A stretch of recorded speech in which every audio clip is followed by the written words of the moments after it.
Animal protein, कई बार लोग बोलते हैं जो कि एनिमल प्रोटीन अगर बॉडी में जाएगा नहीं तो जैसे जो एक्सरसाइज करते हैं तो हमारे पास एनर्जी कहाँ से आएगी, ताकत कहाँ से आएगी, तो समझाने में बड़ी दिक्कत होती थी। तो मैं तो 2-3 चीज़ें ही बोलता हूँ हमेशा। एक तो ये है कि अगर हम डेयरी प्रोडक्ट की बात करें कि इंसान ही एक ऐसा जानवर है जो दूसरे जानवर का दूध पीता है, और इंसान ही एक ऐसा जानवर है जो जीवन भर दूध पीता है, number 1। Number 2, I always say you give yourself 15 days, 15 दिन आप दीजिए कि ज़िंदगी में आपने डेयरी प्रोडक्ट बहुत लिया है, एनिमल फूड भी लिया होगा, 15 दिन बिना लेके देखिए। 15 डे के बाद बाकी चीज़ मत चेंज कीजिए, rest of the life remain same. 15 days के बाद आप पूछिए अपने घुटने का दर्द कैसा है, आपकी नींद कैसी है, आपकी एनर्जी लेवल कैसी है। अगर आप जिम जाते हैं तो आप कितना वेट उठा पाते हैं in comparison to what it was 15 days back, 15 दिन। और अगर कोई बोलता है कि डेफिशिएंसी ऑफ कैल्शियम हो जाएगा दूध नहीं लेने से, तो जिसने ज़िंदगी भर दूध लिया हो 15 दिन नहीं लेगा तो ऐसा कुछ वो मरने नहीं वाला, मैं ऐसे कन्विंस करता हूँ, right. But I see always कि अभी जो ट्रायल भी हुआ था सर के गाइडेंस में कि जो स्पॉन्डिलोलिसिस के पेशेंट थे उनमें रिमार्केबली इम्प्रूवमेंट थी। जो ट्रायल 2018 में सर आपने वो रजिस्टर करा था, जैसे मैंने देखा, और वो ट्रायल का नतीजा कुछ समय पहले ही आया, तो ये एक बड़ी उपलब्धि मेरे लिए है खासतौर पे, क्योंकि अब मैं ये एग्जाम्पल बाकी दुनिया में दे दूंगा तो ये आसान होगा। तो आपको जान के हैरानी होगी, अमेरिकन हार्ट एसोसिएशन जो कि दुनिया में हार्ट के जुड़े हुए बीमारी को कंट्रोल करती है, प्रोटोकॉल को कंट्रोल करती है, उन्होंने पिछले साल 2019 में डेयरी प्रोडक्ट्स को अपने फूड के लिस्ट से हटा दिया, फूड के लिस्ट से हटा दिया, एनिमल प्रोटीन को फूड के लिस्ट से हटा दिया। It is not a food, it is not a food, मजबूरी में हटाना पड़ा, क्योंकि इतने सारे एविडेंसेस आने लगे कि जैसे दूध हटाएंगे कैसे चीज़ें ठीक होने लगती हैं, जैसे एनिमल फूड हटाएंगे कैसे चीज़ें ठीक होने लगती हैं। They were forced to remove it, जबकि जो डेयरी की जो लॉबी है दुनिया में बड़ी स्ट्रांग है इन स्पाइट ऑफ दैट। तो मैं ये अपना एक्सपीरियंस मैं दे रहा हूँ कि हमारे पेशेंट के साथ तो ऐसे ही होता है कि the moment they start the DIP diet, immediately पहले 3 दिन के अंदर ही, फर्स्ट 3 डेज 72 आवर्स के अंदर ही उनका ब्लड शुगर, उनका ब्लड प्रेशर पहले 3 से 7 दिन में, और ब्लड शुगर पहले 3 दिन के अंदर ही इट टेपर्स डाउन। 3 दिन मतलब 72 आवर्स। वो तब जब ढेर सारा वो आम खा रहे हैं, वो तब ढेर सारा वो ऑल काइंड ऑफ फ्रूट्स खा रहे हैं जो वो खाना चाहते थे वो खा रहे हैं। तो that is the impact of it. और इसमें जो चीज़ मैं ऑब्जर्व करता हूँ DIP डाइट में जो लोग रहते हैं, पहले 24 घंटे में एक डिप आता है, फिर दूसरे दिन स्टेबल रहता है, तीसरे दिन दोबारा डिप आता है, 3 से 7 दिन में ब्लड प्रेशर उसका डिप आता है। यानी कि अगर वो ब्लड प्रेशर की दवा ले रहा है तो 7वें दिन में दवाई को कम करना पड़ेगा या छोड़ना पड़ेगा। Blood cholesterol it takes 24 hours, 24 hour अभी कर कीजिए, 24 आवर बाद कीजिए, you will see the difference. Weight में मैंने देखा क्लियरली, हम तो वेट भी लेते हैं, सारी चीज़ लेते हैं, कि 3% रिडक्शन इन वेट। 100 kg का बंदा आएगा तो तीसरे दिन का वेट 97 हो जाएगा। दैट इज़ एवरेज मैं बता रहा हूँ जो यहाँ पे आप देख रहे हैं। तो ये तो वो चीज़ें जो घटती हुई नज़र आती हैं, जो चीज़ बढ़ती हुई नज़र आती है 3 दिन के अंदर। एनर्जी लेवल है, डाइजेशन है, डाइजेशन मतलब जो कॉन्स्टिपेशन वाले पेशेंट आते हैं उनको लूज मोशन भी लग जाते हैं, तो मेटाबॉलिज्म रेट, भूख लगती है काफ़ी ज़्यादा। ये DIP डाइट की खूबी क्या है कि जितना खाएंगे उतनी भूख लगेगी, वो खाते खाते थक जाएंगे लेकिन उनकी भूख लगेगी। भूख लगना एक तो एक अच्छी निशानी है, इसका मतलब आप हेल्दी हैं कि भूख लग रही है। सो अब जो इसमें जो टाइमलाइन है, मैंने जो टाइमलाइन नोट किया लास्ट 12 ईयर्स में हमारे पेशेंट्स में, फॉर डायबिटीज़ कंट्रोल करने के लिए take 72 hours. High blood pressure है, हाई कोलेस्ट्रॉल है, इंटेस्टाइनल डिसऑर्डर। देखिए इंटेस्टाइनल डिसऑर्डर में मैंने एक खास बात देखी है, जो लोग आते हैं वो खानदानी बीमार होते हैं कि 30 साल से मुझे कॉन्स्टिपेशन है, अल्सर है तो 10 साल से अल्सर है। वो कुछ 2-4 महीने की बात नहीं करते, वो डेकेड्स में बात करते हैं, 1 डेकेड, 2 डेकेड, 3 डेकेड से, मतलब पैदाइशी उन्हें याद ही नहीं है कब उनका पेट ठीक था। ऐसे लोग आते हैं हमारे पास, आपके पास भी ऐसे ही लोग आते होंगे कि ये खानदान लगता है कि इसी के साथ जीना है उनको। मैंने देखा है जैसे ही वो DIP डाइट पे रहते हैं, यहाँ लिखा है मैंने, 1 हफ्ता लगता है, 1 हफ्ते के अंदर। अब आप पूछो, मान लो कोई अल्सर है किसी को और बोल रहा है कि वो ब्लीडिंग होती है जब भी वो स्टूल पास करता है, 1 हफ्ते बाद पूछो। कॉन्स्टिपेशन 1 हफ्ते बाद पूछो। पाइल्स का स्टेटस 1 हफ्ते, पाइल्स टेक्स अबाउट 3 वीक्स, लेकिन उसका जो कंफर्ट लेवल 1 हफ्ते बाद पूछो। You can see a clear cut difference. Obesity में मैंने देखा है 1 महीने में it takes about 10% of weight. अगर वो 100 kg का है तो 90 kg हो जाता है। ये सारे जो मैंने अपने 1 महीने बाद मैं दोबारा बुलाता हूँ, मेरा डायग्नोस्टिक का मेथड ये है। और मेरा जो गार्ड है उससे पूछता हूँ आज पेशेंट रुके थे क्या, नहीं सर रुके नहीं, तो मैं समझ गया कि अब उसका एंजाना चला गया। तो दैट इज़ यही मेरा एंजियोग्राफी है कि वो पेशेंट जब सीढ़ी चढ़ता है तो बिना रुके चढ़ पा रहा है क्या, तो यानी कि जब वो आता है तो वो कितना हाफ रहा था पिछली बार, आई नोटिस इन माइन्यूटली, अब जब आया तो कितना हाफ रहा है, आई नोटिस इन माइन्यूटली। तो उससे पूछे बगैर आई कुड अंडरस्टैंड कि उसकी स्थिति क्या है, फिर वो जो बताता है वो तो है ही है। मैंने ये देखा है कि एंजाइना जो है इट टेक्स 1 मंथ, एंजाइना 1 महीना लगता है, 1 महीना लगता है। थायराइड में 2 महीना। अभी सर जो डॉक्टर मोनिका का जो केस स्टडी छपा था वो 3 महीने में थायराइड उसका नॉर्मल आ गया था, 3 महीने बाद ही चेक किया होगा उसमें, बट ऑन एवरेज 2 महीना। 2 महीने बाद मैं ये वार्निंग देता हूँ कि 2 महीने के अंदर थायराइड की गोली छोड़ना मजबूरी है। अगर आप नहीं छोड़ेंगे तो हाइपोथायराइड जो था आपको वो हाइपरथायराइड हो जाएगा, वो भी एक बीमारी है।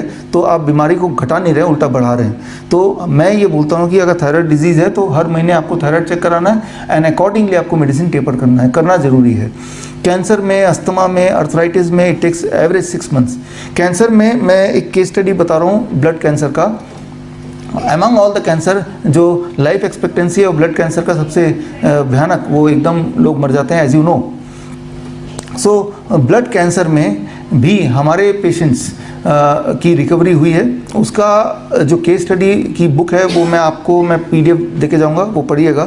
और वो केस था, गंगाराम का केस है, एम्स का केस है, मतलब उनके सारे रिकॉर्ड्स हैं हमारे पास, ठीक है ना। तो एक्चुअली मैं जो बातें कर रहा हूँ, जितनी सारे मैंने रेफरेंस दिए हैं, इनका PDF में आपको ई-बुक मैं दूंगा, ताकि वो डिटेल में जाके जितने पेशेंट वगैरह के जो मैं एग्जांपल दे रहा हूँ, जो रेफरेंस दे रहा हूँ, वो सब मैं ऑलरेडी मैंने कंपाइल करके रखा है। I will give a link and you will get all of them, right. तो skin disease it takes longest. मैंने एक चीज़ नोटिस किया है, ये आप करेक्ट करेंगे क्योंकि आप ज़्यादा इसमें डीपली हैं, कि जो ऑर्गन पेट से ज़्यादा दूर है उसको ठीक होने में ज़्यादा टाइम लगता है। तो मैंने देखा स्किन डिजीज़ को takes the longest time. Skin की बीमारी को वाला पेशेंट को पहले दिन ही बोल देता हूँ कि DIP डाइट पे रहना, बट रिमेंबर कि 1 साल के अंदर ही, 1 साल तक डोंट एक्सपेक्ट मच रिजल्ट। ये रिजल्ट तो आएगा कि अब और एग्रेवेट नहीं होगा, स्किन डिजीज़ जो है इससे और नहीं बढ़ेगा, लेकिन वो ठीक होने की स्पीड जो है वो 1 साल लगेगा, 1 साल। लेकिन वो ऑलरेडी परेशान है 10 साल से, तो उसके लिए 1 और साल डजंट मैटर, नंबर 1। और दूसरी बात, अब और नहीं बढ़ेगा, ये उसके लिए सांत्वना होती है। तो मैंने देखा कि उसमें किडनी में नॉर्मली जो लोग डायलिसिस पे होते हैं उनको 6 महीने, 8 महीने, 9 महीने, साल भी लग जाता है, उसमें बड़ा दिक्कत आती है। लिवर डिसऑर्डर जो है कभी 8 महीने लगते हैं, कभी 2 महीने। इसमें मैं खास I could not arrive at 1 number, तो मैंने 8 महीने की कैटेगरी में रख दिया है। और मैंने देखा है पिछले मेरे 12 साल के इसमें पूरे प्रोफेशन में कि जब भी हम DIP डाइट देते हैं तो मैंने आपको वो स्केल दिया कि जैसे ही हमने डाइट दिया, मान लो इंसुलिन डिपेंडेंट पेशेंट है, तो उसी वक्त मैं उसको बताता हूँ कि आपकी जो इंसुलिन जितना भी आप लेते हैं उस दिन 1/3 घटाना है या 1/3 टू हाफ घटाना है। यानी कि मान लो वो 100 यूनिट लेता था कल तक, अगर इस डाइट में आना है तो 50 यूनिट ही लेना है। मतलब आप उम्मीद कर सकते हैं 50 यूनिट में वही ब्लड शुगर लेवल आएगा जो ब्लड शुगर वो मेंटेन करता था 100 यूनिट लेने के बाद। तो कई बार लोग होते हैं, कई बार कि भाई डाइट इनका कहीं से सुन लिया और वो अपना इंसुलिन दवाइयों को उतना ही लेते हैं, and they are the one जिनका हाइपोग्लाइसेमिक स्टेज आता है, वो they are the one those suffer. तो यहाँ पे इंपॉर्टेंट बात, रूल ऑफ थंब ये है कि अगर इस डाइट पे किसी को आपने रखने बोला, अगर बाई चांस वो इंसुलिन पे है, तो रूल ऑफ थंब कि भाई आप इंसुलिन को आधा कर दो। या इंसुलिन को जब मैं घटाता हूँ तो एक और रूल मैं अपनाता हूँ कि फास्ट एक्टिंग वाला मैं छोड़ देता हूँ और लॉन्ग एक्टिंग वाला ही रखता हूँ। लैंटस है, उसी को हम बोलते हैं कि वही लो, वो फिर भी कम डैमेजिंग है in comparison to the fast acting. तो मान लो वो 40 यूनिट लेता है, 40 यूनिट में से 20 यूनिट लैंटस लेता है और 20 यूनिट लेता है नोवारैपिड लेता है फास्ट एक्टिंग वाला। तो फास्ट एक्टिंग वाला घटा दिया, अब लॉन्ग एक्टिंग वाला रह गया 20 यूनिट, और वो एक बार ही लेना है क्योंकि वो पूरे दिन काम करेगा। तो इस तरह से वो जो पेशेंट है जो कई बार लेना पे डैमेजेस ज़्यादा है उससे बच गया, और इंसुलिन की क्वांटिटी भी कम ले रहा है, और उसका बॉडी बाकी संभाल रहा है ब्लड शुगर को। तो ये इस तरह से उसके बॉडी की इंसुलिन मैनेजमेंट हम करने की कोशिश करते हैं। तो यहाँ पे एम्फेसिस ये है कि अगर तो इंसुलिन ले रहा है तो इंसुलिन डिपेंडेंट, अगर तो दवाई पे है, मान लो ब्लड शुगर की दवाई पे है, एक दवाई ले रहा है, मल्टीपल ड्रग्स ले रहा है, आंख बंद करके मैं उसको हटा देता हूँ, क्योंकि मुझे पता है कि वो दवाई जितना भी डोज हो, जितने भी कॉम्बिनेशन हो, वो जितना भी इन्फ्लुएंसिव तरीके से ब्लड शुगर मैनेज कर रहा हो, उससे ज़्यादा इन्फ्लुएंसिव तरीके से ये जो 3 स्टेप है मैनेज कर देगा एक दिन के अंदर, उसमें कोई डाउट नहीं है मुझे। इतनी बार मैंने कर दिया, हज़ारों बार। Rule of thumb, if it is medicine stop it, if it is insulin divide by 2।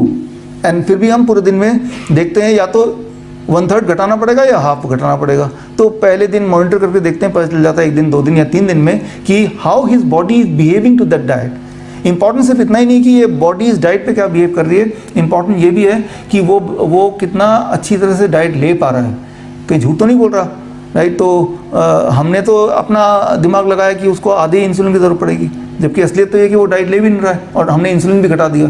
तो ये सारी चैलेंजेस होते हैं, इसलिए जो हमारा ऐप के माध्यम से वो डाइट का फ़ोटो खींच के भेजता है तो हमारा ऐप आगे बढ़ता है। हालांकि फ़ोटो खींच के भेज तो दिया लेकिन वो खाया नहीं, ऐसा भी करते हैं कई बार। तो बहुत सारे चीज़ें होती रहती हैं, लेकिन मैं ये बोल रहा हूँ जितनी प्रिकॉशन हम रख सकते हैं वो प्रिकॉशन हम रखते हैं। तो मैंने देखा है कि जो डाइट इस तरह से लेते हैं, जो डाइट मैंने अभी बताया, तो आप उम्मीद कर सकते हैं कि पहले दिन ही डाइट शुरू करने से पहले ही जब फर्स्ट डे उसकी इंसुलिन आधी छूट सकती है,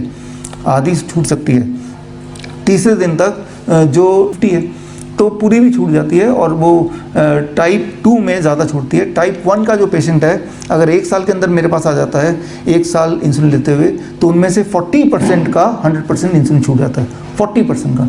60% का फिर भी हम पूरी तरह इंसुलिन छोड़ा नहीं पाते। ये कर सकते हैं कि 1/4 कर देते हैं, यहाँ तक तो पहुँच जाते हैं, लेकिन वो हाथ ही निकल के वो पूंछ रह जाता है। बच्चों के केस में मैंने देखा है बड़ा ही मुश्किल रहता है, लेकिन इतना कर देते हैं कि दिन में 4 बार इंसुलिन लेने की ज़रूरत नहीं है, हाइपोग्लाइसीमिया नहीं होगा, एक बार लॉन्ग एक्टिंग ले लिया पूरे दिन चल जाएगा, वो भी छोटा सा डोज ले लिया।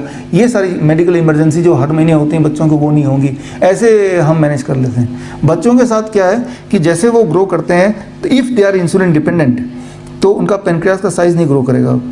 अब इस डाइट से अगर पेनक्रियास फुल्ली फंक्शनल भी हो जाए, तब भी वो पेनक्रियास उतना इंसुलिन प्रोड्यूस नहीं कर पाएगा जितने इंसुलिन की उस बढ़े हुए साइज़ की उसको ज़रूरत है।